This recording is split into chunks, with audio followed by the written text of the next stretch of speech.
joining us for another ACO Grant Making Forum. Glad to see this time we actually have some sunshine, and that's helping us one way or another get through current restrictions.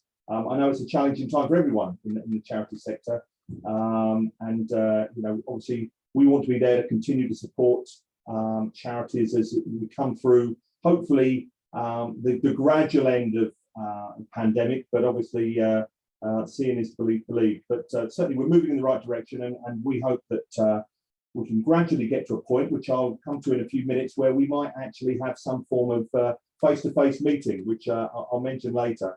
But at some point in the future, it would be nice to actually see people's faces. I'm sure we all feel similar. While obviously the advantages of Zoom have been great, I think there's hopefully tremendous benefit in just actually meeting people at some point in the future. So look forward to that. So delighted for you all to be here. We have a busy program today. Hannah, if you wouldn't mind sharing the screen.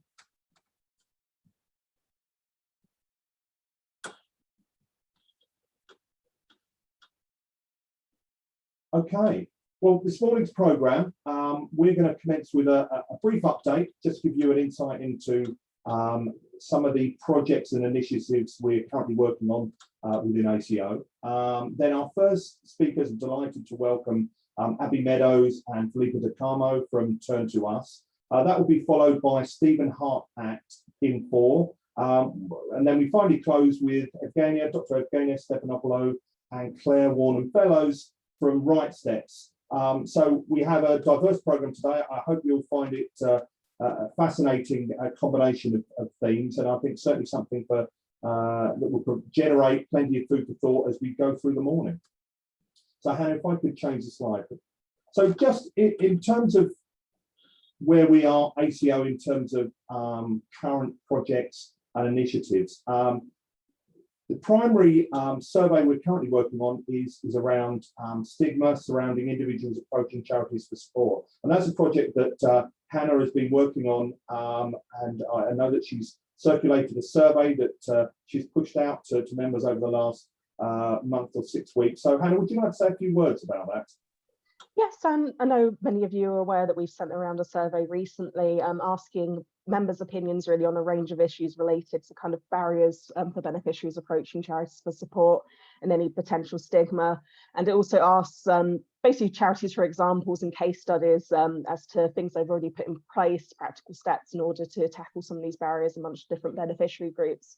And really, we want to kind of gather this together to produce a toolkit during the summer to share this learning and share some of these steps to give members ideas as to how they could potentially look to tackle any barriers within their charities. So yeah, we're looking to put that out hopefully by the end of July. The plan was to get it out before the end of the proposed end of the furlough scheme in September, as there might be more people, unfortunately, being made redundant, seeking financial help and not sure where to turn. So we thought it was important to try and arm charities with that knowledge as to how to break down as many barriers as possible before people might be seeking more support around them.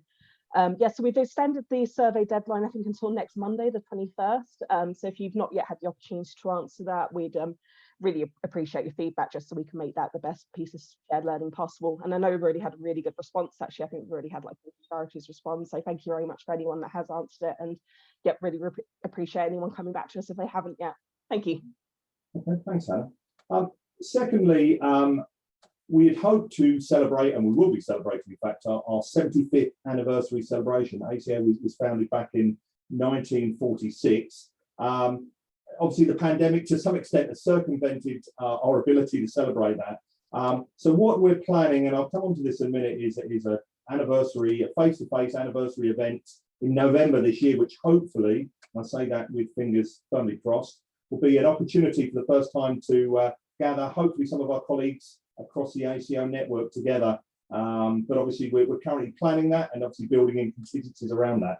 But that links into a piece of work that we'd like to launch in advance of that, which is really a report looking at where we stand now in terms of 21st century benevolence and grant making. And I think it's an opportunity for us to talk to colleagues across the sector about some of those key challenges, issues and themes that have emerged not only during pandemic, but over the last 5 years that are really impacting the direction that we move in terms of offering support to individuals and families in need.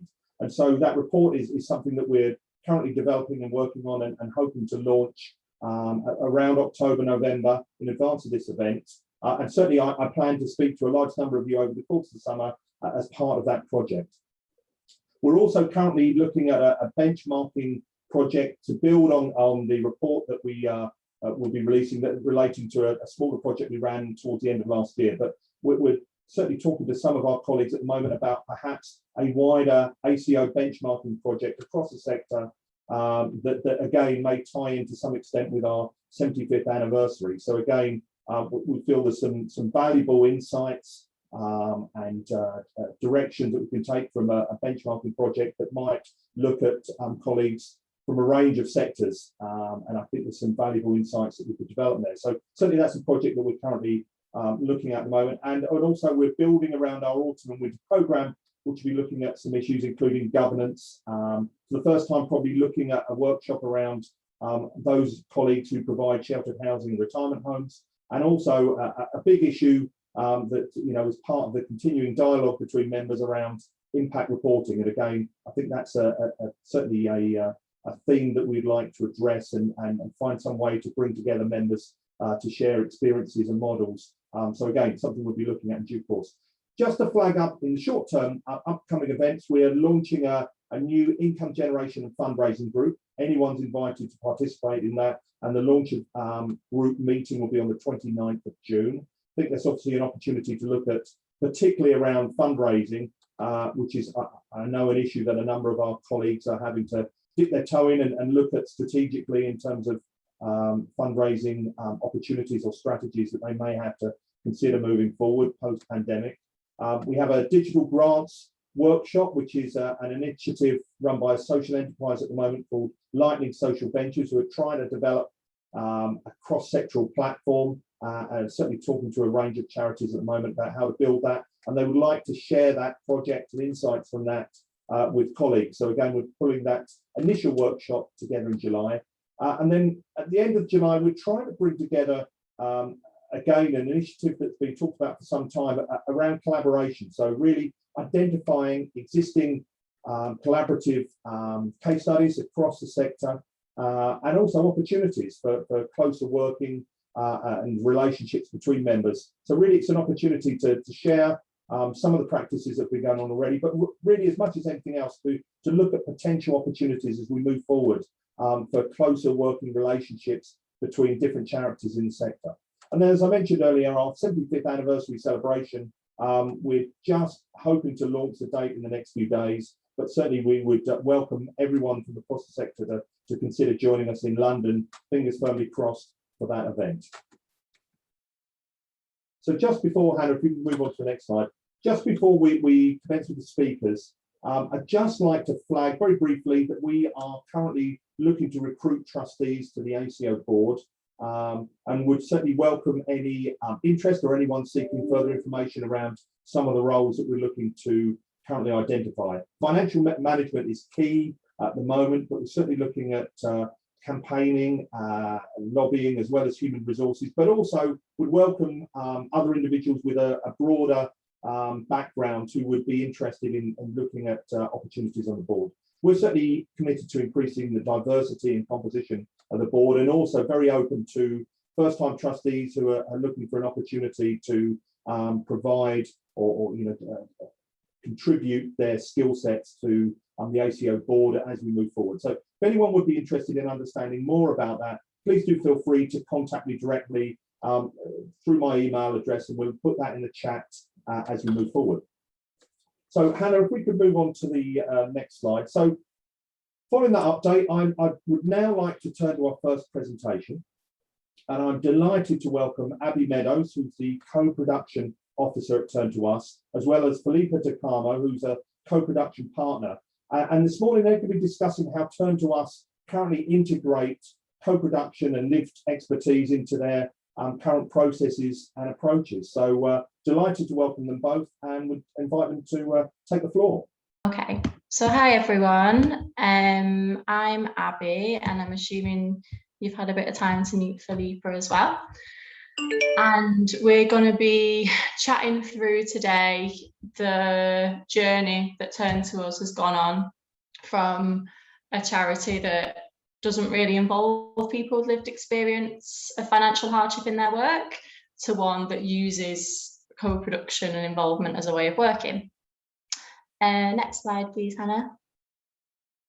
So this is just a brief overview of the presentation today. And yeah, we have allotted time for questions afterwards. Next slide, please, Hannah. So just a bit about me. So I'm the Senior Co-Production Officer at Turn to Us, and I came into that post in December 2019. My previous work had been in the humanitarian sector, namely with refugees.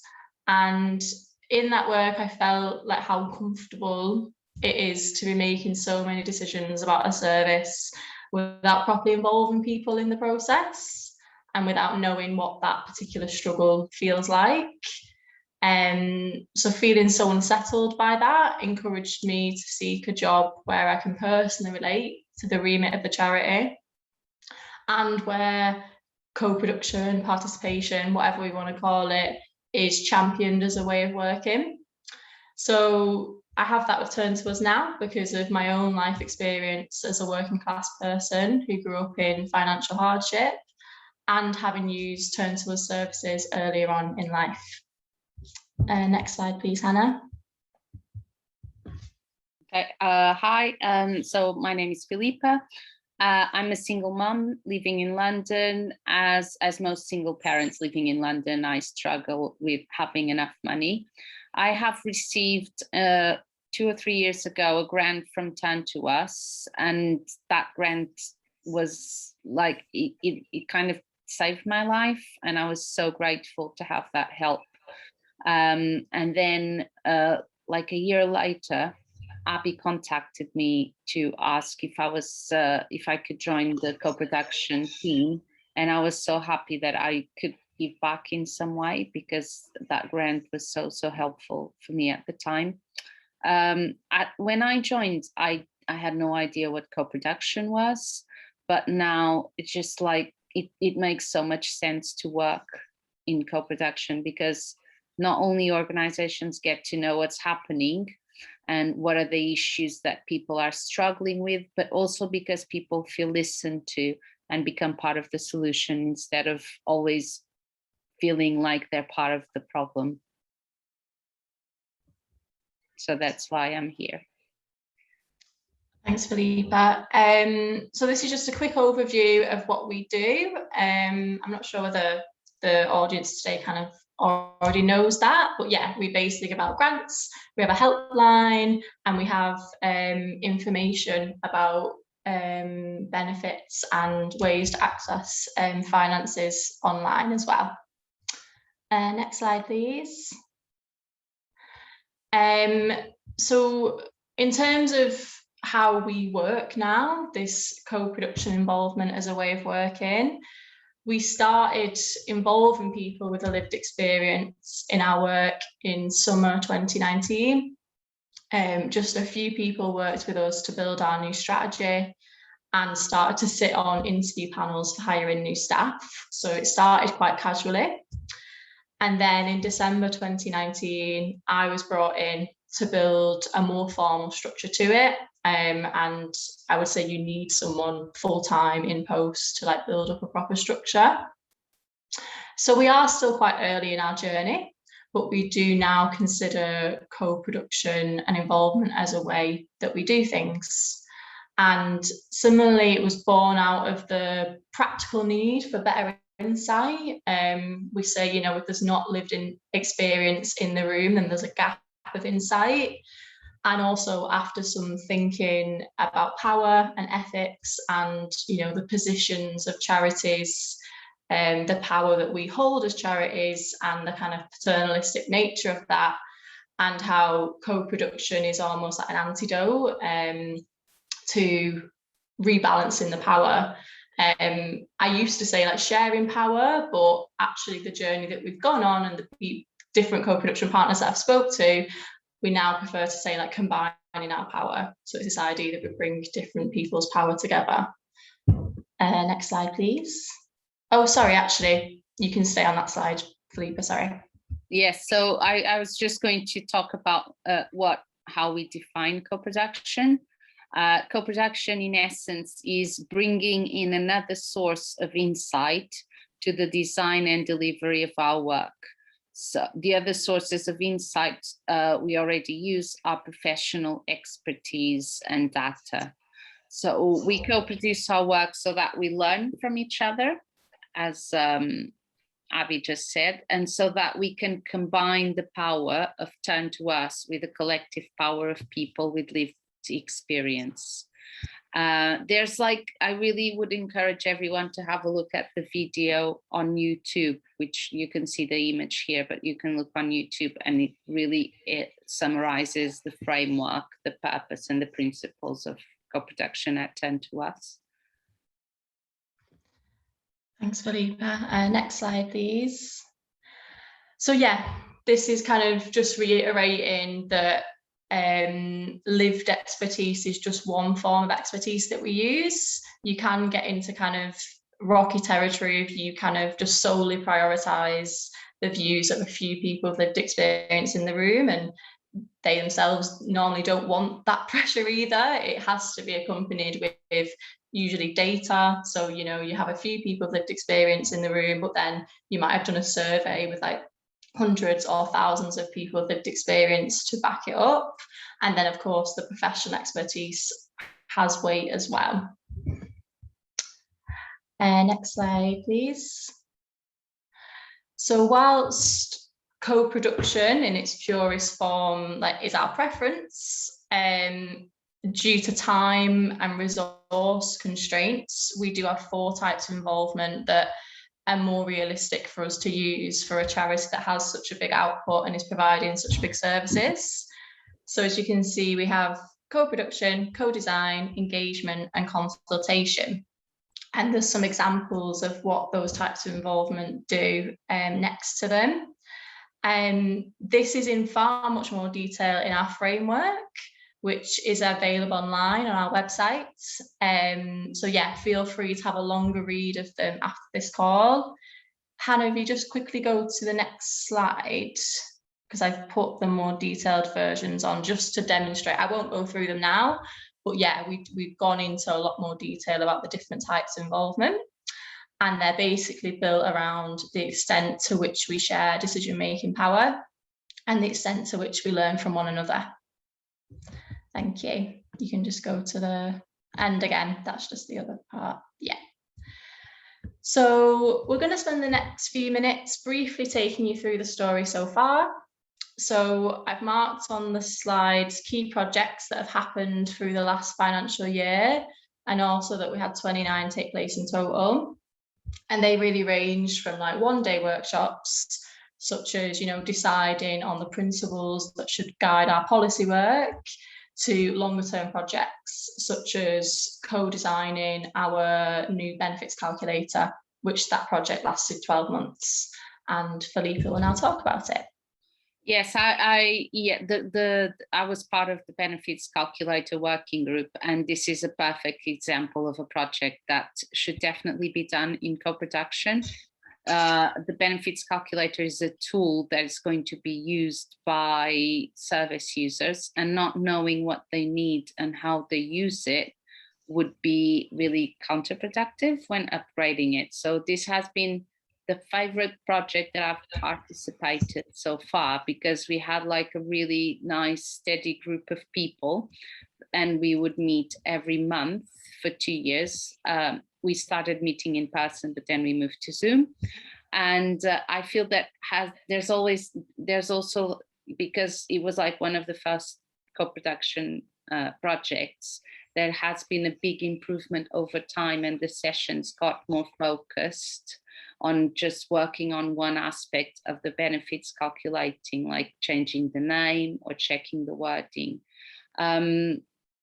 The design now, because now they've launched the benefits calculator, the new one, the design is much more accessible, and it's less cluttered. The instructions are clearer, and and it's easier to know which documents we need to complete the assessment. So, and there was a lot of work that we did on the wording to make it more plain English and clearer for everyone to understand, not too technical. So that was it. That was the benefits calculator work that we did. Super. Next slide, please, Hannah. Oh, I think next one. Yeah, that's fine. Oh, sorry, just go back one. Thank you. So another project that has been like an important one for us on this journey is looking at the kind of our approach to co-production. As I said, it started quite casual, and we almost like worked with a lot of people with lived experience to understand what our purpose of co-production is, what are the principles we should follow, etc. So we actually followed the national standards on involvement, and they're from the National Survivor Users Network. And 6 of us, including Philippa and I, and 2 more staff and 2 more co-production partners, formed a working group to deliver an output, which was 2 documents. So a framework for co-production and involvement, which we referred to before. That's what the illustration video on YouTube was born out of. And it basically outlines our purpose, principles, how to measure our impacts. And then the second document is a toolkit for staff to involve people. It's important to have the practical tools for staff, because it should be something that each staff member owns and learns about how it can best work for their particular job and their work. And yeah, that was a 7-month process. The working group attended all the meetings together. It wasn't like there was other meetings that just staff were at. It was fully co-produced. And we designed and delivered 4 themed workshops and invited other staff and other co-production partners to them, and then distilled the findings from those workshops to create the framework and toolkit. Yes, this was like a really intense project, and I felt really honored to be part of this group, because basically the work that came out of it will influence how Turn to Us will run all the co-production projects that they have.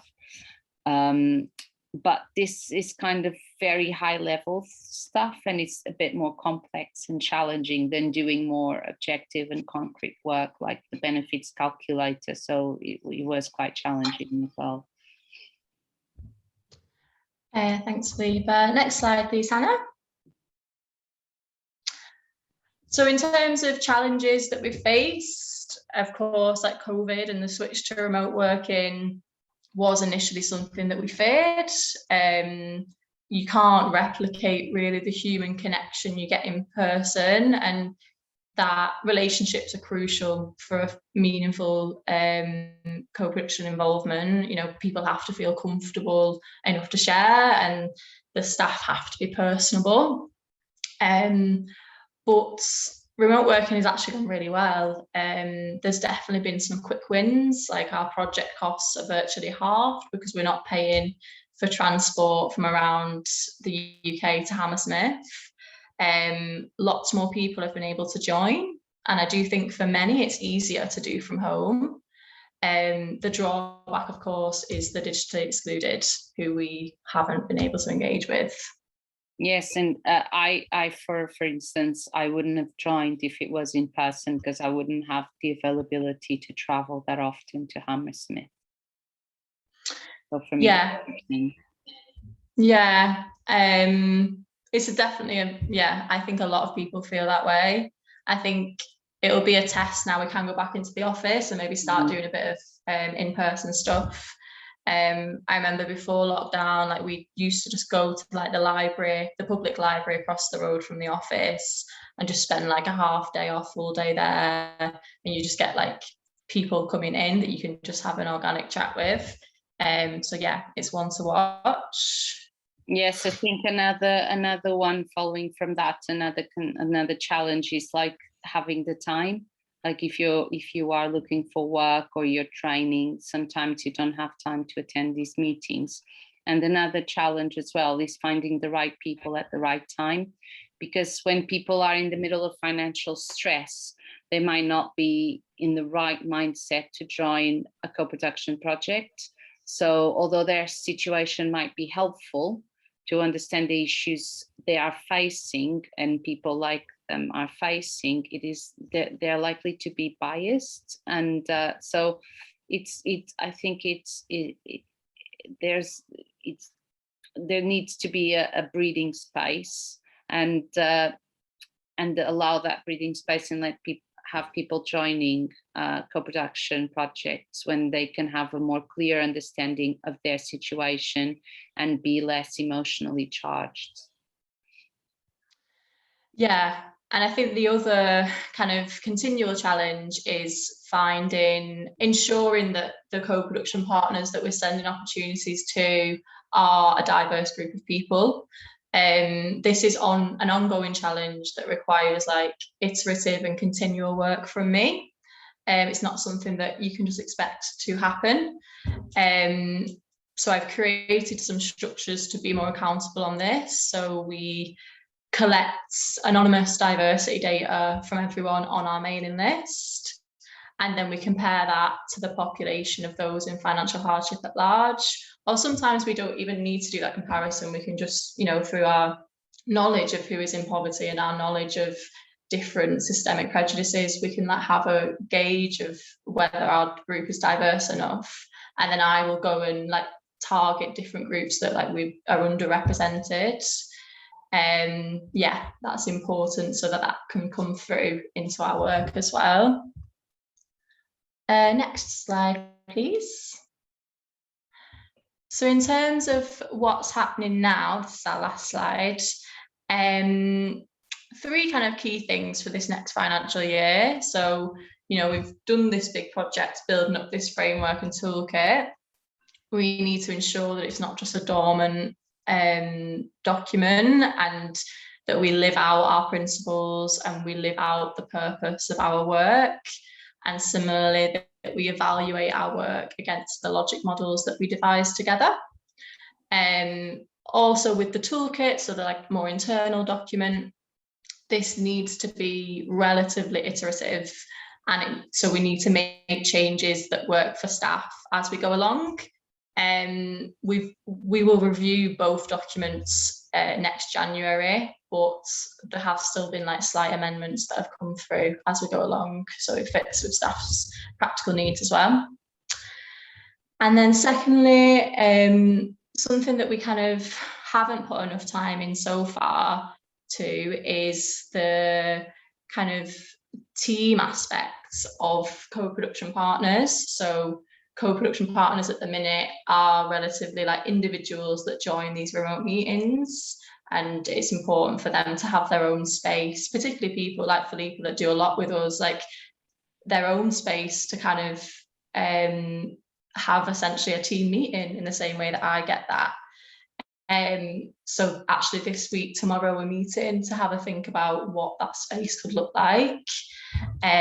We think this will increase the quality of our work because it will increase accountability for everyone involved, because there'll be more of a space for co-production partners to chat about what's going wrong and what's not.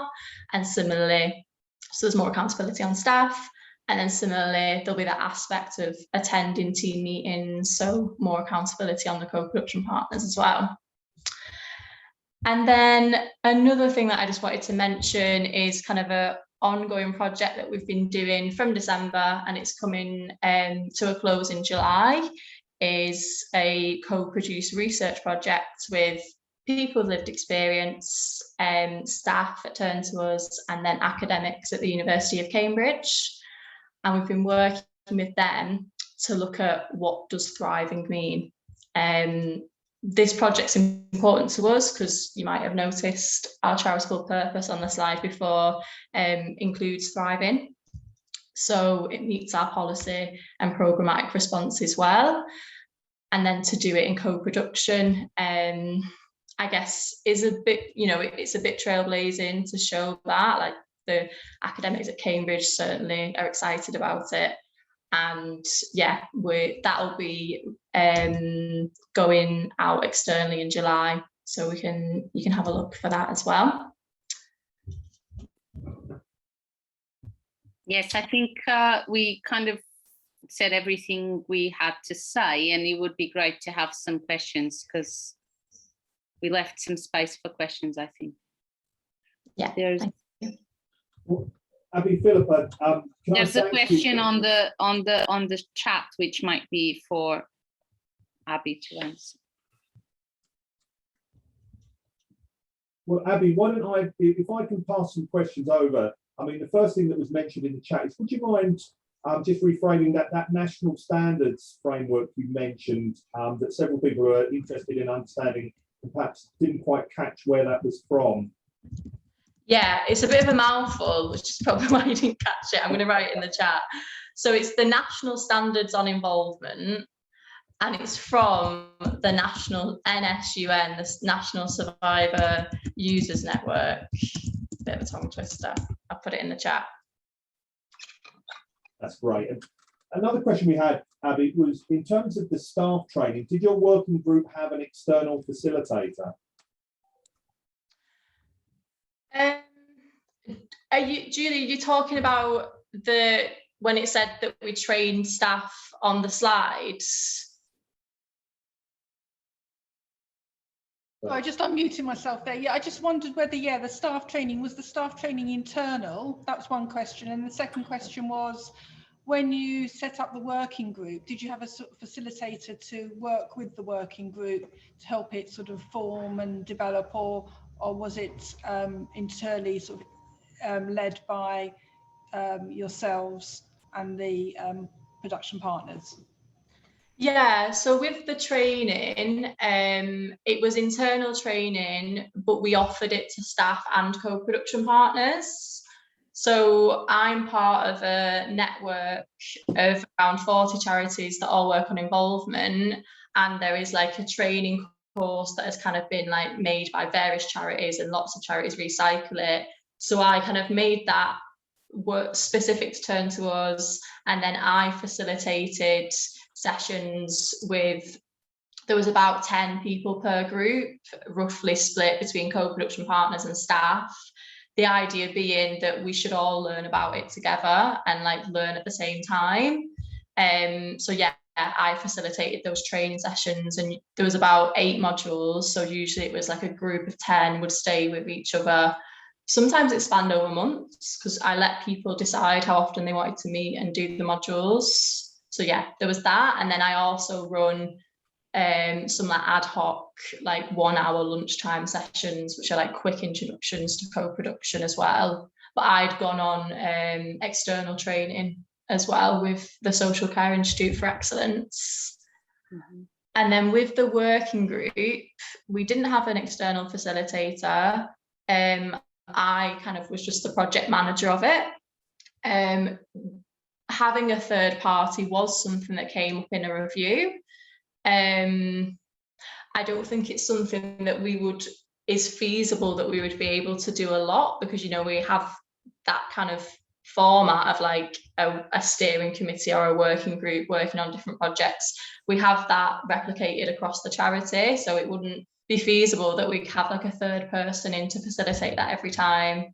And I don't know if it's necessary, but it was something that came up in the review as a potential thing.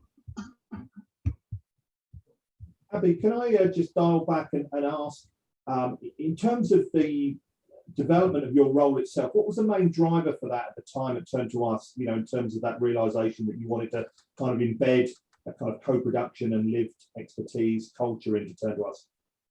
Yeah, so as I understand it, like it came largely from the bringing in of a new CEO. So our current CEO, Tom Lawson, came in maybe 2 years ago or so, and he'd done lots of co-production in previous charities and was like a bit surprised that we weren't doing it.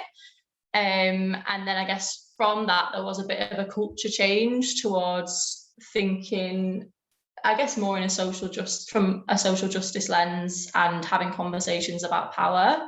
And I guess once you go down that road, you kind of, you meet co-production quite soon when you talk about power in the third sector. So yeah, there was like the injection of a new CEO and a culture change to be thinking about power more, and then the bringing in of a full-time role to do it. No, absolutely. We have another question from basically putting the point that some benevolent charities are much smaller with smaller staff resources. How would you suggest they might go around thinking around the co-production process? Is there any thoughts you might have around that, where obviously resources are limited? Yeah. It's definitely challenging it would be very challenging if there wasn't a named person looking at it a lot, or even 50% of their time. But it is possible. There are like with the network I mentioned before, there are people that are like the comms manager and they do this. I think it just means you would probably be doing more like consultation than co-production. Consultation is more like, sending out surveys, or even like running the odd focus group, which is less resource heavy. And is still valuable, or it might be that you can set up, even if you can have a member of staff to dedicate some time to it for a short period of time, and like set up like a self-serving mechanism. I know there's a mental health charity that does that quite well. They basically have like really large scale consultation rather than an in-depth co-production. So you basically they have a big mailing list of like thousands of people, and they just constantly send out like different surveys. So that's where their like involvement is at, and that might just be right for their resources. Yeah, no, that's very helpful, Abby, thanks. We're doing a piece of work at the moment, ACO, around stigma and breaking down barriers for beneficiaries approaching charities. The co-production process, do you think that'd be helpful in terms of encouraging individuals to seek help from charities? So, sorry, what was the question there? You're doing a piece of work on stigma? So basically our piece of work is around some of the stigma associated with approaching charities for assistance, and whether actually having a co-production process may help break down those barriers and encourage more people to seek support from charities. I mean, yeah, I would definitely think so. I wonder, Philippa, what do you think? I always like, do you want, who would be the people who would be co-producing with you? Members of the public or other charities? I didn't understand.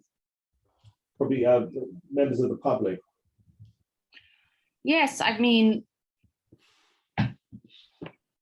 I honestly think that it's always good to find out how people, like, for example, if you're working, if you have a charity that's working with older people and everyone in the staff is like super young people, they're not going to understand what other people are actually facing. They will need to engage with people who are actually in the situation. So it's always helpful. But I also think that the more objective the project is, and the more clear your objective is, so you can have like really clear, concrete questions to ask the people, the better it is, because otherwise you'll just end up having like long discussions. Everyone's complaining about everything and you never get to a conclusion, which we've had before as well at Turn to Us. And sometimes it just, it's a bit counterproductive. And that's what I said of like finding the right people at the right time, because if you find people that are really in the middle of it, you will get people complaining about their own situation and not seeing the big picture. So that balance is the challenge, it's finding the right balance between the two, but definitely always involve the end users, if possible.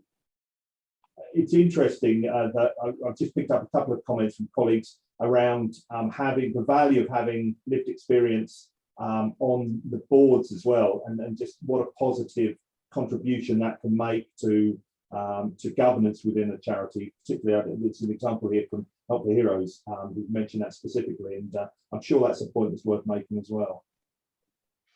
Yeah, definitely. It's something that we're on a journey with that as well. We have like 1 or 2 people on our board with lived experience of financial hardship.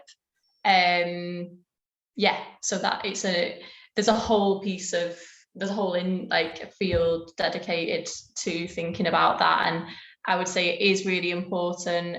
It's so important to do it right. It can be done wrong and can actually end up, you know, like harming the person that is like very othered in the board. So the onboarding of that person is important. Again, like Philippa said, it's the right people at the right time. But yeah, if you want to go to the top of the like thinking about power, you've got to go to the board level as well. Yeah, absolutely. Well, Abby, Philippa, we're coming to the end here. Can I just thank you both for what has really been a fascinating overview of this journey you've been on, and how you've managed to, as I say, embed this culture of co-production and lived experience into the processes that turn to us. I know it's a journey that will be very interesting to everyone, on, you know, certainly on the forum today. And could I ask, I mean, certainly we'll be circulating your presentation, but perhaps if people are able to reach out, if we had your contact details, if they have specific questions around, you know, developing similar processes and frameworks within their charities, because I know it's an important issue, and I know that you've provoked, you know, plenty of food for thought this morning. Yeah, definitely. I've just put my email in there. Our framework is available on our websites, but I'd be happy to send like to individuals of more internal documents around like how we pay people, because that's a massive sticking point. Yeah, my email's there. Well, once again, thank you really, you know, for your time today, and I appreciate you both coming and joining us at the forum. Thank you. Thank you. Bye. Bye-bye. Okay, everyone. At this point, can I now welcome Stephen Hart? Stephen is Head of Business Development Europe at Kin4. And Stephen's going to be discussing the range of cardless cash solutions that they currently provide to the charity sector. So, Stephen, if you're able to join us, I know you're going to be sharing your presentation, and please take the floor. Thank you very much, Donald, and good morning, everybody. A year and a half into doing all of our meetings on Zoom, you might have to bear with me whilst I share my screen. A year and a half doesn't guarantee expertise, I'm afraid.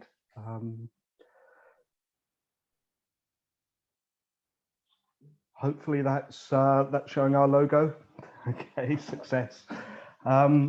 So what I wanted to do this morning is introduce Pin4 Cash to everybody on the meeting, and explain a little bit about how our system works, and then walk through some use cases where we've helped people in the charity sector and local authority sector distribute funds to recipients.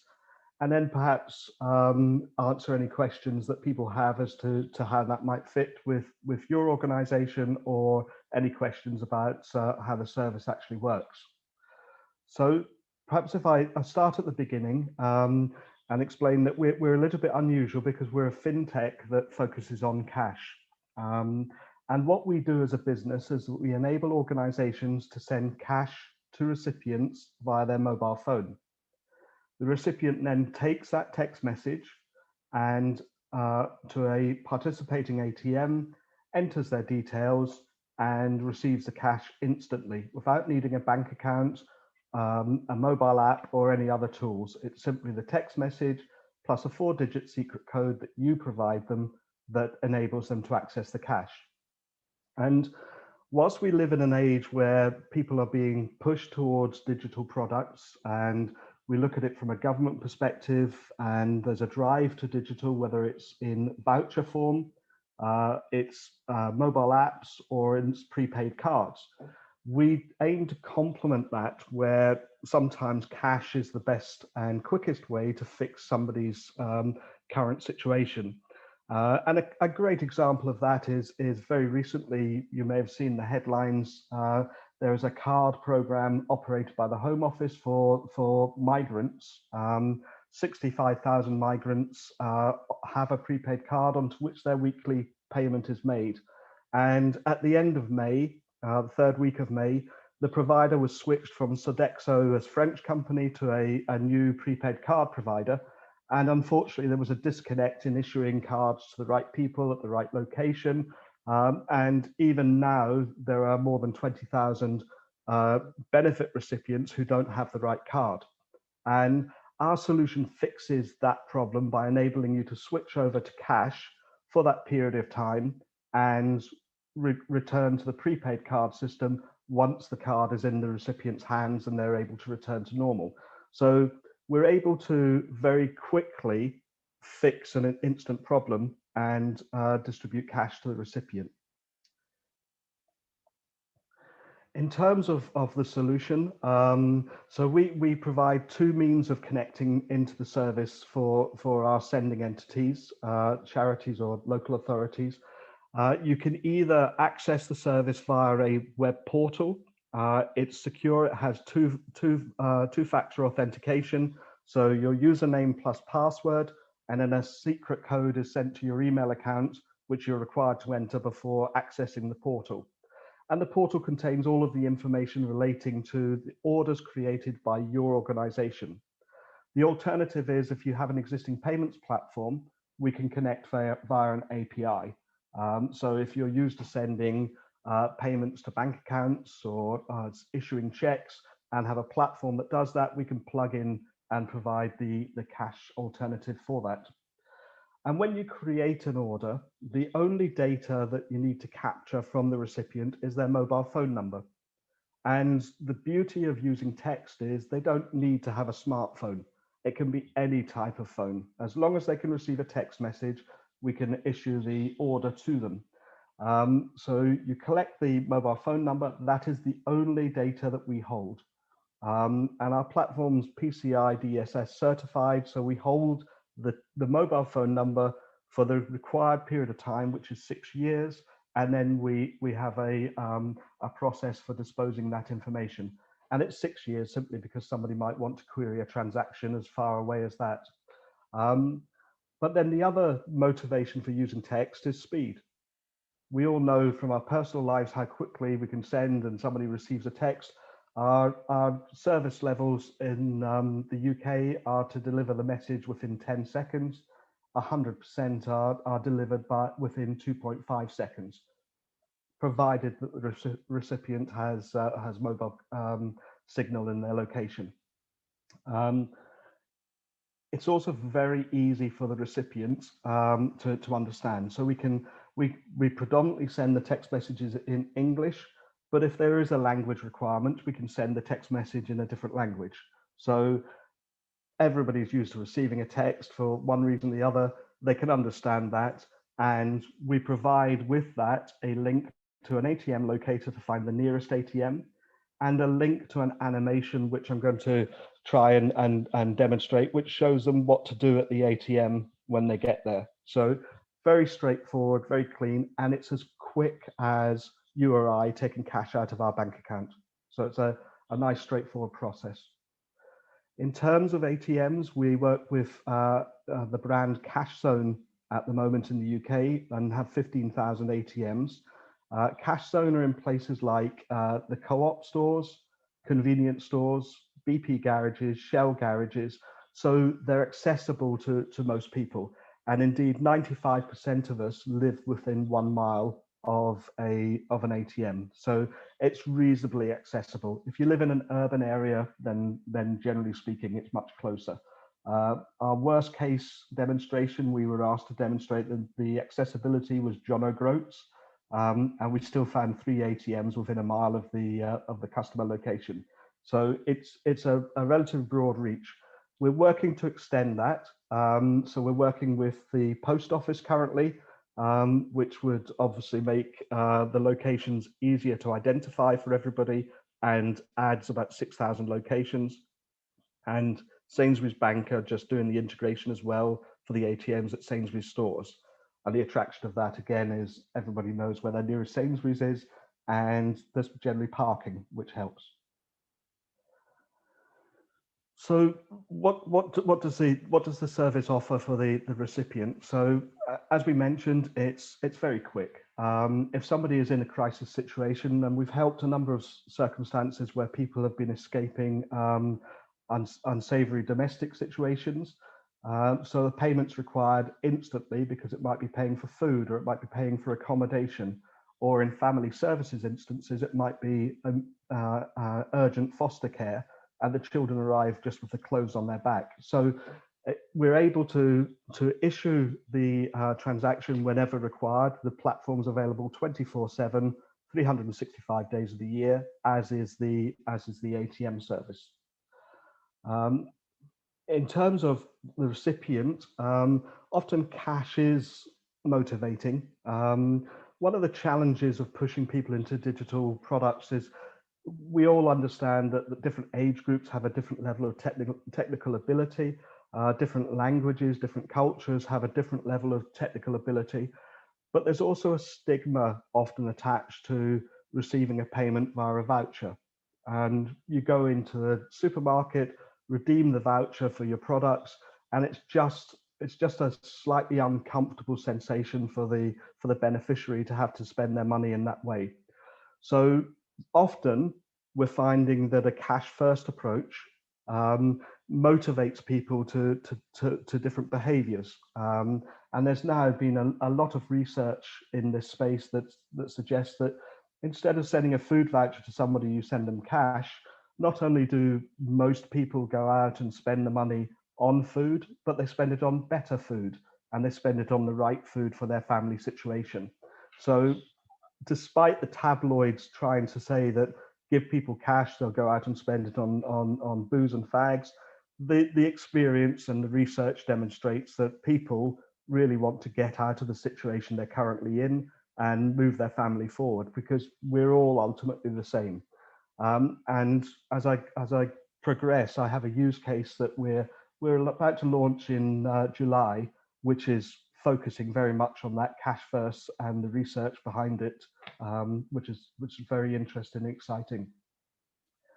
From the charity perspective, if you're engaging with somebody of their mobile phone, you have the added benefit now that you have a direct link to the beneficiary, because all of us carry our mobile phones wherever we go. It's become almost the martini application. It's anytime, any place, anywhere. So it means that you've got a direct line to your beneficiary, and whilst they get their orders via text message, we can also enable a service that you can issue a text to the customer when they collect their money. And some charities use that to conduct surveys. And when I've finished, I'll leave you with some of the responses that recipients have provided in those surveys. It's quite enlightening and comes back to that cash first approach being of use. I think we all know text is simple. Everybody has a mobile phone. For those that don't, by the way, we do have a fallback situation whereby we can provide a service whereby you print the order for the recipient, and they're given a fake mobile number to insert at the ATM. So we do have a fallback position in the really unlikely event that somebody doesn't have a mobile phone. And then importantly, the portal or the API connectivity enables you to see exactly what's happened. So you have full visibility of all of your orders. You also have a time and date stamp of when the order was issued, and then you can see the status of that order. So if they haven't collected the money, it just sits as authorized. Once they have collected the money, it shows up as disposed, but you also know at what time, on what day, and at what ATM the cash was disposed. And then if you need to cancel the order, you have the ability to go back into it and press cancel at any time up till they've collected the cash at the ATM. It's too late then, and it's obviously the horse has bolted at that stage. And there's an expiry date, which you set depending on your requirement. So an order can expire the same day at midnight, or it can expire in 365 days, whichever is right for your program, and for the recipient's needs. So full visibility and, more importantly, a full audit trail.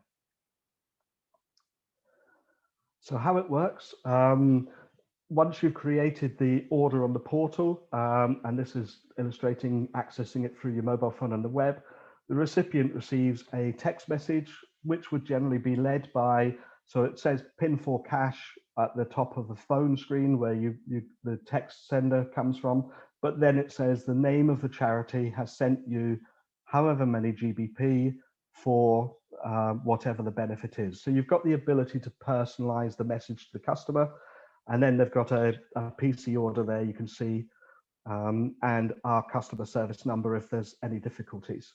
And if people don't have credit on their phone to go on and look at the ATM locator, they simply phone us and we'll direct them to the nearest ATM. But the ATM locator shows all of the sites. They can scroll down to within 400 yards of their location, or out as far as 10 miles from their location to find the nearest ATM. Or if they're going to collect it away from home, they can put in the location they're likely to be. So for example, if they're going to collect it whilst at work, they can type in their work postcode and it will show the nearest ATMs to them there. And then collect at the ATM, and then the report's updated. And if it works, I've got a video that shows the redemption process. So hopefully the sound will also work on the Zoom. How to use PIN for cash. In the text message you received, there is 1. Can you hear that? The order. 2. The 4-digit order number. It's start to PC. 3. A link to an ATM locator. Now just find your nearest Not at the moment, Stephen. ATM by using You can't hear the audio? locator. No. Once at the So essentially the first piece was receiving the text message, looking at the ATM locator and finding their nearest ATM. ATM, just Once at the ATM, they look for the cardless transaction button. right-hand corner. Press the cardless transaction button. Now look for the PIN for. Select PIN for cash Press the PIN for cash button. When prompted, and enter your mobile phone number. And press continue. Now entering your 4-digit order number. That was the order number from the text message. Then enter in And then you enter a secret code that the charity provides the recipient with, and finally, and then enter the amount. the amount of your order. How much was sent to you? Then press correct. That's it. Take your cash and thank you for using PIN for cash. And it's generally as simple as that. So they enter their mobile phone number, the order number, a secret code that you provide them with. And often that can be the last 4 digits of their mobile number, or it can be an account number, or a record that you create. And then the amount comes up to us for authorization. And once approved, the ATM dispenses the cash. If somebody were trying to create an order with historical data, once it's disposed, once it's collected, that order is blocked on our system. So your system is updated to say it's been collected, they can't repeat the transaction. And although some people do try to recreate a transaction, they need to get all 4 parts of that process right in order to get it verified. So we've never in our history had a case of fraud on the system. In terms of talking about some case studies, so obviously in the last year there's been lots of payments made with regard to COVID. So we have supported a number of local authorities with distributing those funds. We've helped where some local authorities have also had funds for school lunches during holiday periods, whereby we've been distributing those funds on behalf of the local authorities. And we also have a system whereby you can set up a schedule of payments. So if somebody, for example, we have a case where somebody gets £150 per week for 15 weeks.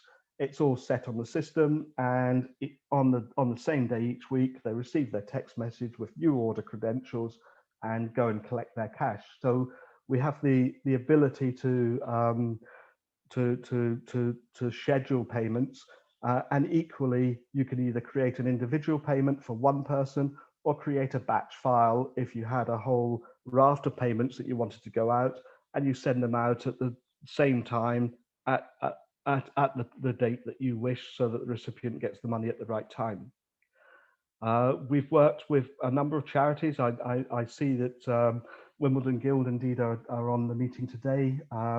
We've been helping with distribution of benevolent funds where perhaps historically people were either drawing the cash and putting it in envelopes and sending it out to recipients, or indeed needing to meet face to face. And of course, the last year and a half's proven that isn't guaranteed to be something that we can always do.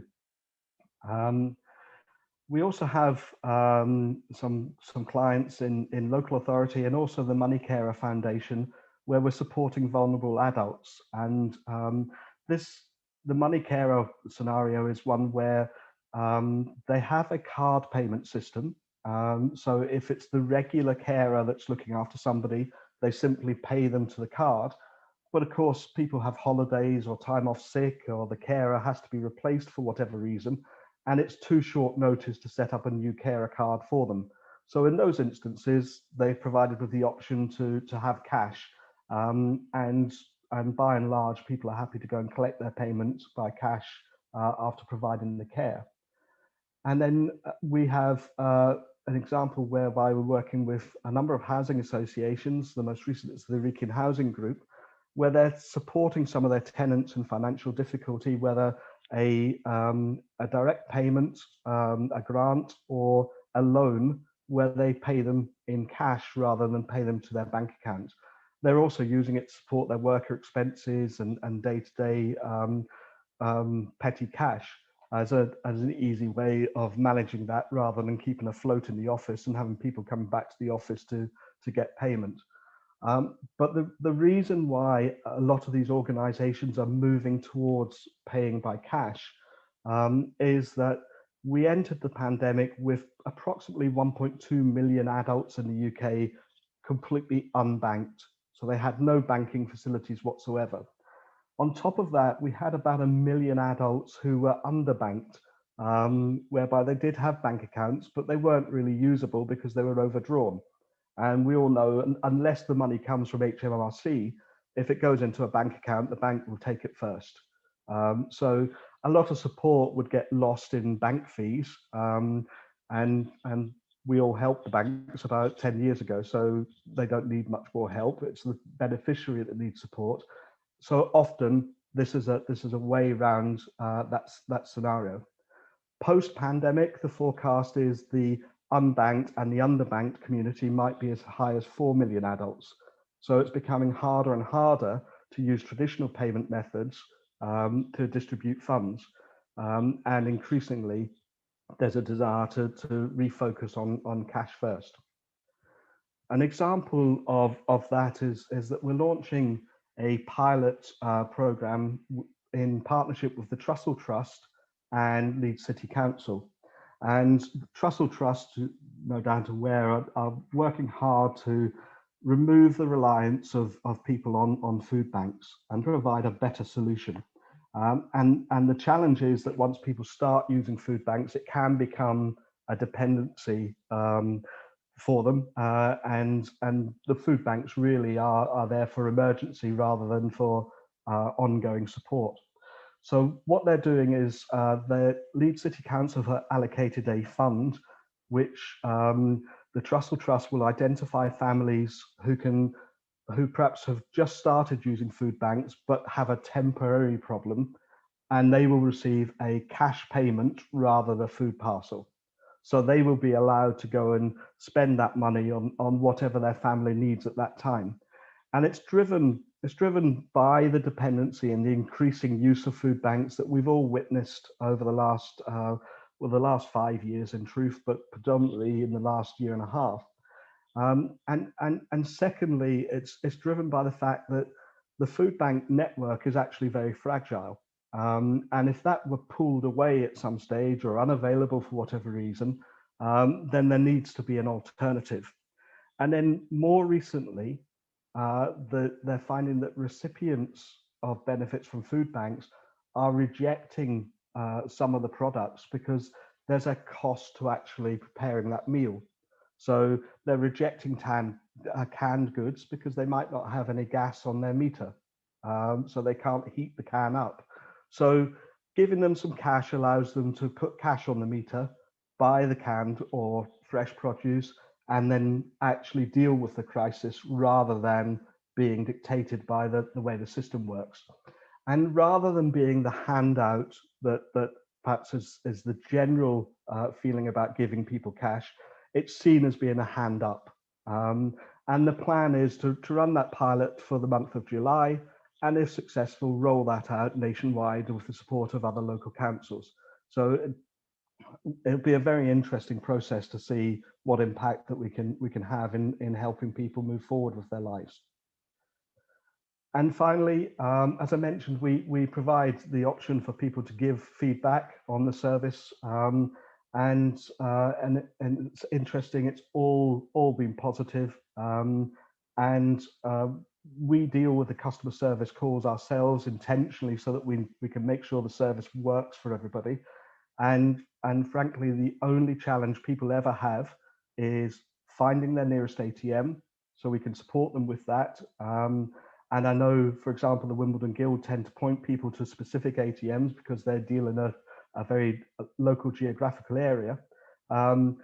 Or the other challenge sometimes is where they put the wrong details in. They mix up the two codes, and we can fix that with them on the phone whilst at the ATM and make sure they get their cash instantly. So in essence, we're part of an overall solution. We don't see cash as being the only alternative by any stretch of the imagination, but we do recognize that digital products sometimes don't work, and we're there to fill the void if it's an emergency, if the digital product doesn't work for whatever reason, and sometimes it's a nice way to fix a crisis. Thank you. Stephen, thanks for that. That really was a fascinating overview of where the product has come onto the market and how that's fitted in with other existing disbursement methods for charities. A couple of related questions that have come together around maximum limits on cash machines. So, for example, where you've been awarded a fee that's above the typical withdrawal limit on a cash machine, and also what happens if the cash machine is limited in terms of notes and can't give the specific value of that cash award. Okay, the good questions. So if I take the first one, we can create an order from £10 to £500 in denominations of 10. The maximum individual order is £500, but if somebody had a higher requirement, you can create more than one order for that person. So the limit is set by the ATM operator, not PIN4. So even if it's an ATM, but really, if you used your debit card, you'd only get £250. The system allows you to have £500 because that's the arrangement we have with the ATM operators. The second question about disbursement. So if an ATM doesn't have sufficient cash or has the wrong notes, it will reject the transaction and provide a message on screen explaining that that's the problem. So in that instance, the recipient simply goes to another ATM and can draw their cash. The order is not cancelled until it's disposed. It's to protect them from misdispense as much as anything. So an ATM is really just a dumb terminal with lots of cash in it. So it often doesn't know that it's going to run out. If we were in America, where we've been operating the service for about 6 years, they have a system where they spray the cash at you instead of counting it behind the screen. So it happens quite often in the US that if you were collecting $100, the machine could run out at 40. And then we have to create new orders and go through a process with the ATM operator to see what happened. But in the UK, we don't have any of that. It's full dispense or use another machine. Excellent. And Stephen, time's running out. We've got time for one other quick question, which I guess is probably something that's on people's minds. How does your fee model work, without obviously asking you to be maybe too specific, but it'd be good to have an understanding about how the fee model for using Pin4 works. Absolutely. Well, we took an approach. We didn't want to make the cost of using the service a barrier to entry. So we don't charge a setup fee, and we don't have a monthly fee or any minimums. So you simply pay per transaction. And that's made up of a transaction fee for all orders, and then a small margin based on the value of the order. So I can share that information separately if people wish. Stephen, that's great. Well, thank you for joining us this morning and for that really interesting overview, and again a great addition, I think, to the way that the charities can disperse assistance at the moment. So thank you for joining us. Obviously, we'll be sharing your presentation and also your contact details. So obviously, if anyone would like to follow up with you on the back of your conversation today, they can certainly do that. So Stephen, thanks again for joining us. No problem. Thank you for the opportunity. Thank you, everyone. Thanks, Stephen.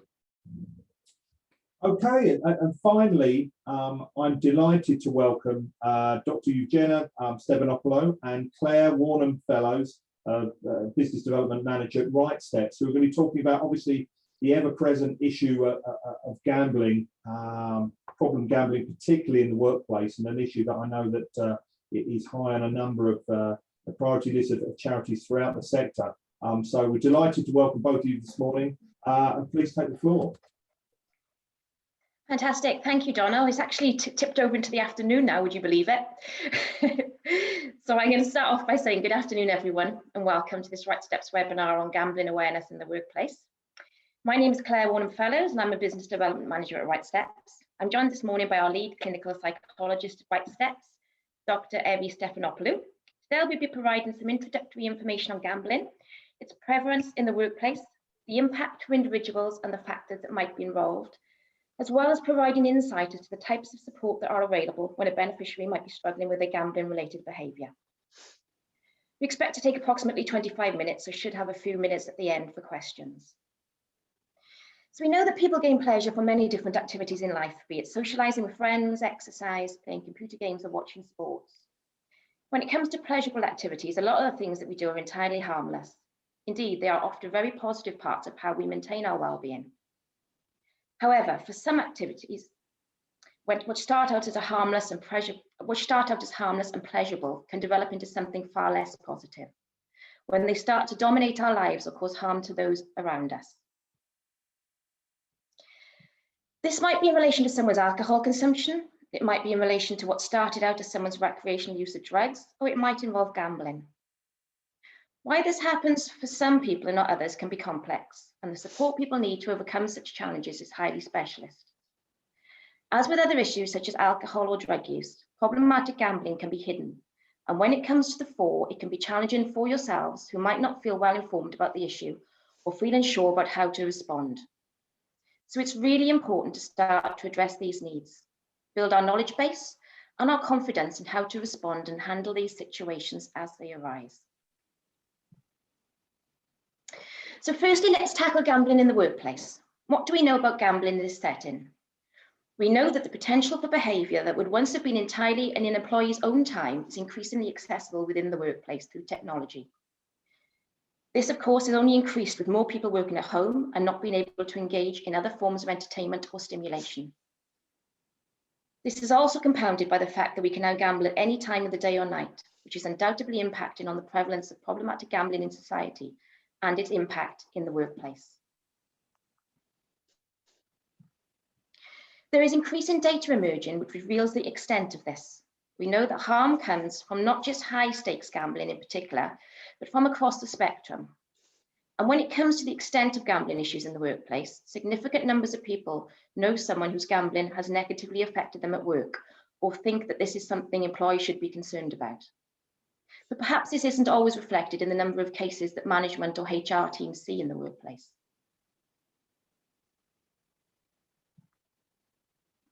Perhaps this is not surprising given that problematic gambling is still very much a taboo subject, with 28% of people who gamble wanting to hide this from colleagues.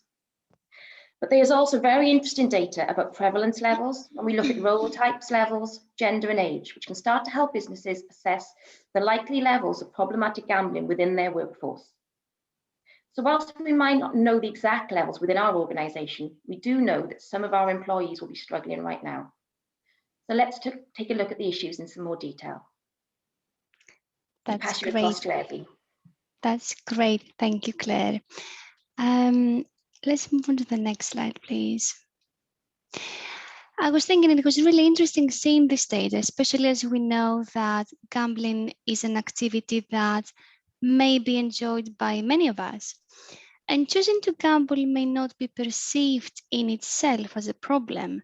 For example, we may enjoy playing the lottery or bingo with our friends, or we may enjoy buying scratch cards every now and again, or we may enjoy playing online games like slots sometimes without it ever feeling problematic. However, as you were saying earlier, Claire, we also know that gambling can gradually go from a fun, occasional or harmless activity to a more problematic one, not only affecting the individual who gambles, but also their families, their friends, their workplace, and everyone around them as well. And in fact, data show that for every problem gambler, there are usually 6 to 10 additional people who are also directly affected by it. I'd say problem gambling refers to any gambling behavior that adversely impacts on someone's life. This is when, for example, gambling is causing relationship problems. It might be causing stress. It might be contributing to financial difficulties. It might be getting in the way of people's work commitments and daily responsibilities generally in their lives.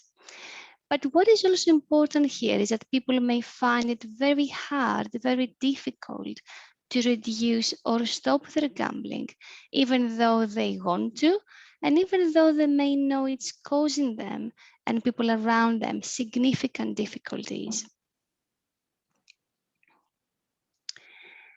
As you can probably imagine, there are many different reasons why some people develop gambling problems, including, for example, availability or accessibility to gambling facilities. We also know that traits like impulsivity and sensation seeking are also common factors that can leave some people more at risk of developing problem gambling. For example, people may describe enjoying the excitement and the high adrenaline release when they are winning, or the immediate thrill of risk-taking when they are placing a bet. And across the world, it seems to be more common in men, although this might just be because women seem to be gambling less than men. It also seems to be quite common amongst young adults. Having said that, we also know that problems can start at any age, and this is something to bear in mind. People may also be more at risk if they are experiencing significant mental health difficulties as well. For example, depression or anxiety or bipolar disorder. If they drink heavily or use illegal drugs, or if they experience loneliness and social isolation in their lives. Finally, we also know that having friends who gamble, along with wider cultural gambling norms, can leave some people more vulnerable to developing problem gambling difficulties as well. For instance, data show that people who work in casinos or betting shops or amusement arcades may be more at risk. Or people who live with a parent who is a problem gambler can also be more at risk of developing problem gambling difficulties as well. And this may be partly due to genes, but can also be a learned behavior by seeing their parent gamble and repeating this behavior themselves, or by being taught to gamble by them. However, we all realize that everyone is different, of course, and problem or harmful gambling is a very complex problem that has a large number of different and often interlinked, if you like, contributing or causal factors. And in many cases, not a single factor is likely to be significant enough on its own in causing it. And of course, with the COVID restrictions that were imposed last year, and as we have been spending a lot more of our time at home, we have also seen changes in the way people engage with entertainment in general, as well as gambling opportunities. And data from the first lockdown in March last year showed that as casinos and betting shops and bingo halls and other gambling venues closed, real event betting reduced, and we would expect that. But other products showed notable increases compared to the year before, specifically online betting or online slots and poker. And what we also found out is that many of the people who were already experiencing problem gambling, that is before the restrictions, we're now spending more time and more money on online gambling. This data is, however, continuously changing, and as the lockdown restrictions are still not entirely lifted, it will be interesting, I think, to continue monitoring its impact on gambling behaviors, especially as we know that many people are still spending a lot of their time at home. A lot of people may still be feeling quite isolated or potentially more vulnerable as a result of the length of this ongoing pandemic, or as a result of its prolonged restrictions. And this ongoing uncertainty that still exists about jobs, as well as their own financial circumstances. And as we all know, harm from gambling isn't just about losing money. Its effects can appear in many areas of one's life. Gambling can affect our personal life, relationships, physical health, mental health, our work performance, our social life. For example, due to gambling, people may be spending less time seeing family and friends, or they may be spending less time socializing or engaging with other pleasurable activities and hobbies as well. And gambling problems can also often lead to relationships breakdown. It can impact people's self-esteem, and people may exhibit sometimes self-harm behaviors. People may experience suicidal ideation, suicidal thoughts. And unfortunately, people may often feel too embarrassed. They may feel ashamed, they may feel guilty to discuss their concerns with other people and seek help and support. And in terms of work and finances, gambling can lead up to debts or can make existing debt problems a lot worse. People may fall behind with payments of bills. They may feel pushed to borrow money. They may feel pushed to sell possessions, or in more rare cases, they may commit illegal acts like fraud in order to pay off debts or in order to continue to gamble. We know that 1 in 100 adults experience problem gambling, and many more gamble at risky levels that can become a problem in the future. So action is really needed in order to identify and prevent difficulties from escalating further, not only for the benefit of the individual employee, but I think for employers as well. And this is because, for example, problem gambling can have a negative effect on work performance, on people's productivity.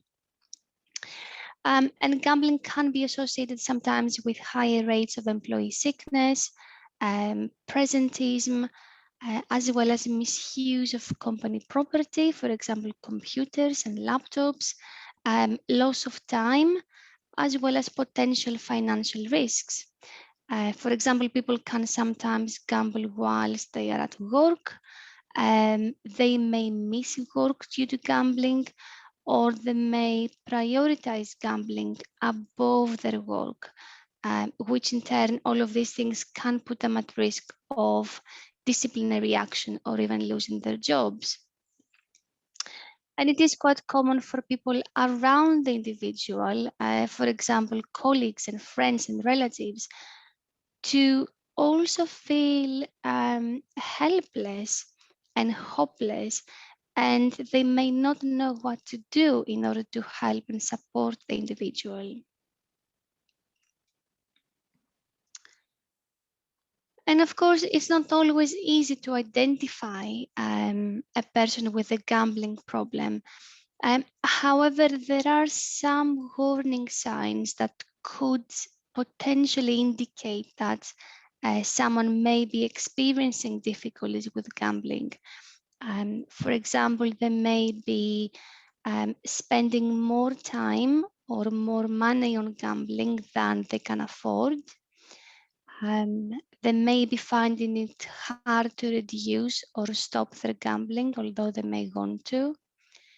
They may be having arguments with family or friends about money, or arguments about their gambling. They may have lost interest in previously enjoyable activities and hobbies. For example, we may notice that they have stopped going out with friends, or they may be spending less time now with friends and family. They may be always thinking or talking about gambling or placing the next bet. They may be lying about their gambling, or they may be trying to hide it from other people. And they may be neglecting work or personal needs and responsibilities because of their gambling.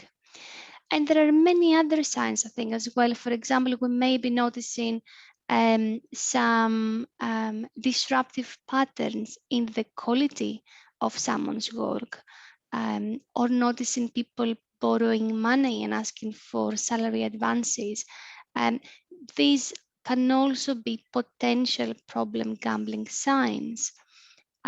Nevertheless, as we said earlier, problem gambling is a very complex area, and understandably, identifying any of these signs will not necessarily mean that this person has a gambling problem.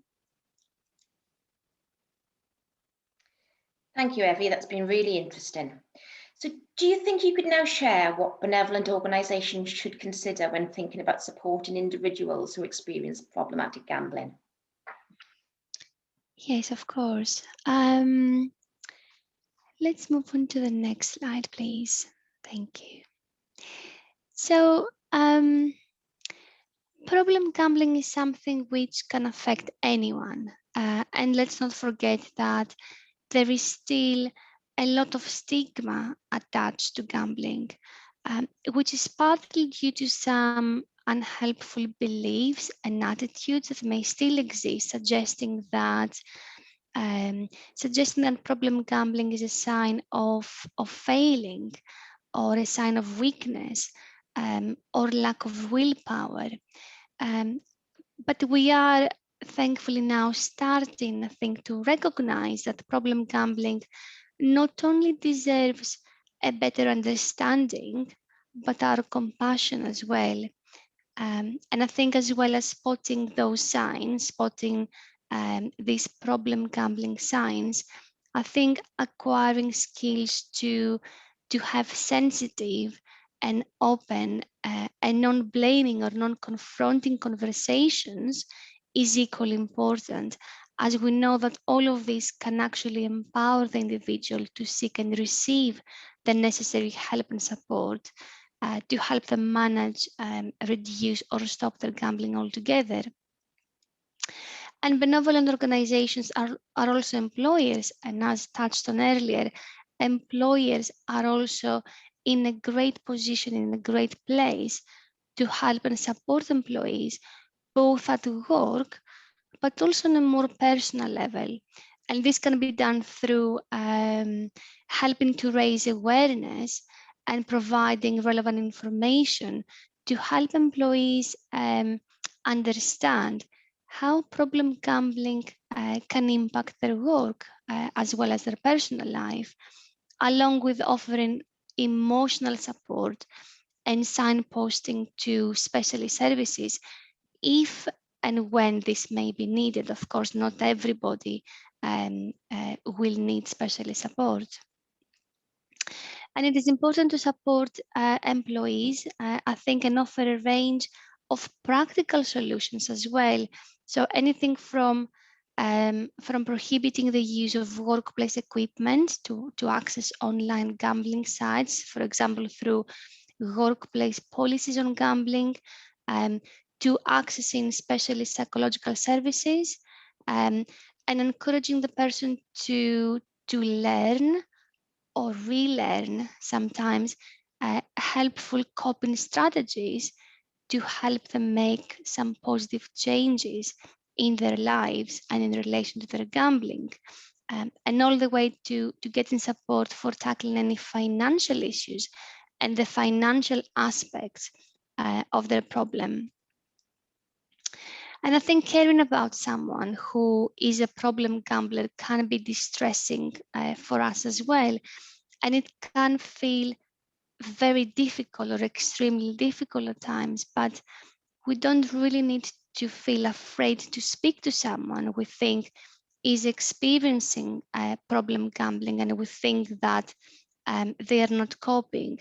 I'd say that just showing that we care can be a great first step towards supporting the individual. We could try to pause for a few moments if you like and really listen to what they say and show compassion, as you were saying earlier, and validate their distress and validate their experiences, and also remain mindful of their readiness to receive help and support. And we may also want to check whether they know where to get help if they wanted to do that. And some useful questions that we may want to ask could be about how do you feel about getting some help, or what do you think may be helpful or might be helpful for you? Fantastic, thank you, Evie. Donald, if it's okay, I'll pass back to you now to see if we've got any questions from the audience. Yes, there are. I mean, can I first say thank you, both of you, because it is, as we'll pick up in some of the comments in a minute, you know, a really significant issue that our colleagues are aware of and have to work with, particularly with regards to their grant application process. And that was one of the first questions that was flagged up, or an issue raised by one of our colleagues, is that in the grant, so for financial support, you know, kind of grant application process, often charities will want to look at bank statements, and through that process quite often identify that there may be significant expenditure on gambling, online gambling, that's impacting on their cash flow. And that's a real issue about them making a decision about providing financial support. And I think you know, that was certainly something that I think is an issue amongst a number of charities, is how they deal with that. And I guess leading on from that, Evie, was perhaps it's a similar related point, is you made reference earlier to a policy on gambling within the workplace. I mean, what kind of things would that address, or what might that cover in terms of how you frame a workplace gambling policy? And sorry to throw that at you, but is there any kind of pointers or general themes that you think might be addressed in that? Very, very interesting points. Thank you very much. Going back a little bit to the grant applications, sometimes I think speaking to the bank can be helpful, there are lots of different ways that banks can help people manage their spending, and kind of you can work together towards, you know, achieving your goal, whatever your goal may be. So it might be helpful to have this kind of conversation with them and see how you can work things out with them.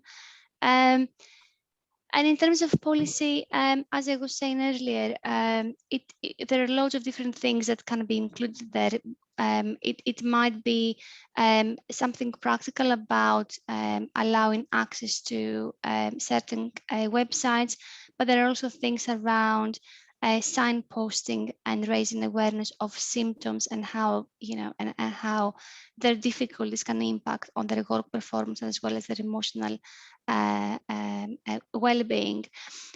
It's important to have this more open discussion, I think, about gambling and destigmatize it in a way. As I was saying, there's a lot of stigma around gambling.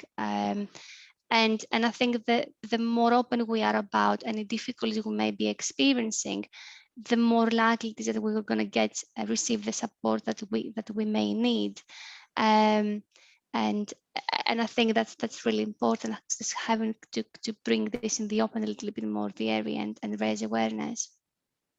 Thanks, Steve. I mean, that's another kind of related question that's been raised by a colleague, where I think perhaps it's clear that a potential applicant is, you know, obviously spending a significant amount of their cash flow, or dedicating a significant amount of their cash flow to online gambling. So if they're providing support, they don't have as I pointed out, a therapeutic relationship with a client that is primarily providing financial support to them.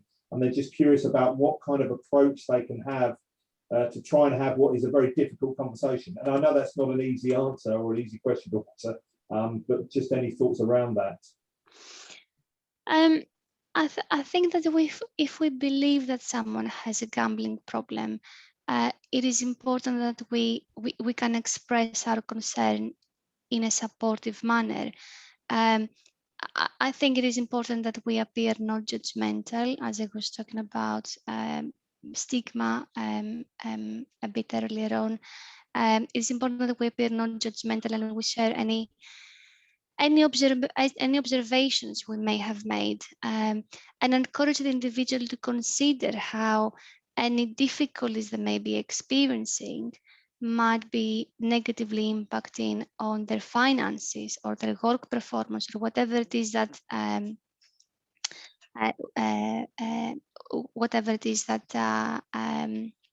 it is. So we could say, for example, I've been noticing this sort of behavior lately. I've been noticing that you've been out of the office. I've been noticing that your expenses look like this. Is everything okay? And if the person discloses that they are indeed having difficulties with their gambling and they are interested in getting help, there is a range of options. There is a range of resources available. For example, we could encourage the person to speak to their GP or a mental health care professional who can discuss their difficulties with them in more detail and suggest appropriate support options for them. If the person is reluctant to speak to others, or is uncertain about whether there is an issue, whether there is a problem, there are also many confidential online self-help resources or helplines they can access anonymously that may be useful as well. And there are a lot of things that they can find in order to kind of manage their finances, in order to kind of help with their mood, in order to kind of help them to manage their gambling behaviors. But it is important to keep in mind, I think, that it is absolutely normal and to be expected that people can be very ambivalent about seeking help. And let's not forget that making changes can feel scary to many of us. So I think patience and understanding, talking about, you know, what can this person do? I think patience and understanding are really important to help the person decide what they would like to do and also achieve their goals, if that makes sense. Yes, absolutely. Thank you for that. I know that one of our colleagues has mentioned that they currently refer colleagues to GamCare as an organisation to signpost to. So, from your perspective, in terms of working directly with colleagues rather than beneficiaries, what would be the most prominent advice you'd give to kind of tackling this issue or being aware of this issue within the workplace?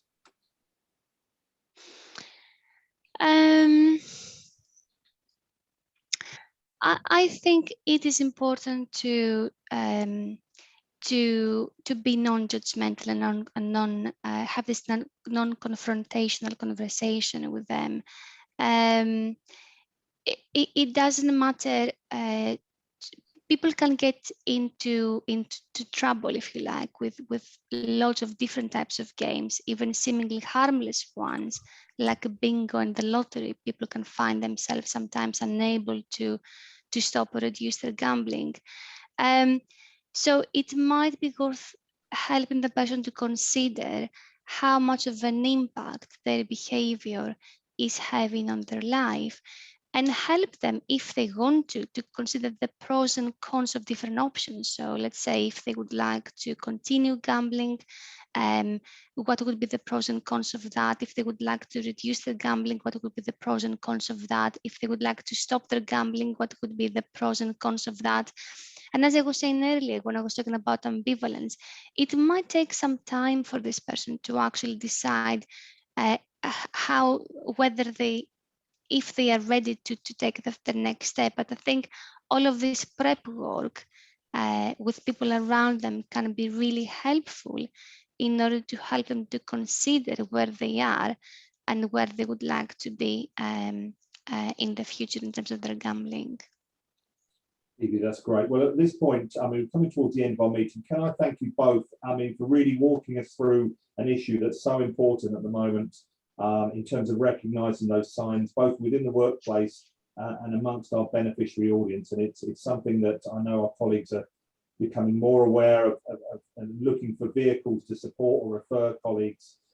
So that's been really helpful from your point of view, from our point of view, I should say, to provide those insights over the last 20 minutes. So thanks once again. Obviously, we'll be sharing the presentation and your contact details. So extremely grateful for you joining us today, and thanks for your time.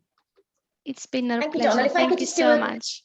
Can I just do a quick summing up from the Rightsteps perspective? So Rightsteps, so we work with quite a lot of benevolent organisations and have done for some time. So we're specialists in addiction, so that includes alcohol, substance abuse, and of course more recently gambling. But we also provide holistic mental health and wellbeing support as well. So for anyone who doesn't currently partner with us and are interested in what we can do and what we can offer, please just reach out for a conversation. If it's gambling, if it's something else, whatever it is that's on your wellbeing agenda, we'd love to work with you, and we would love to help. So we'd very much welcome a conversation. Thanks, Donald. Over to you. Thanks, Claire. And as I say, we'll circulate details and more details about Rightsteps, service delivery, absolutely, following this meeting. So thank you once again for joining us. Well, at this Thank you point, so much for having us. Bye. I'd like to say thank you to all our presenters this morning, including Evie and Claire and Stephen earlier, Abby and Philippa. Thanks again to all of you for joining us today. We're going to obviously circulate all those presentations and contact details. Our next event is on the 29th of June. As I mentioned, that will be our first fundraising and income generation group meeting, and we'll be circulating details of that shortly. But in the meantime, can I thank you once again for joining us, and look forward to seeing you at a future ACO virtual and perhaps even physical event at some point in the near future. So thanks again, everyone.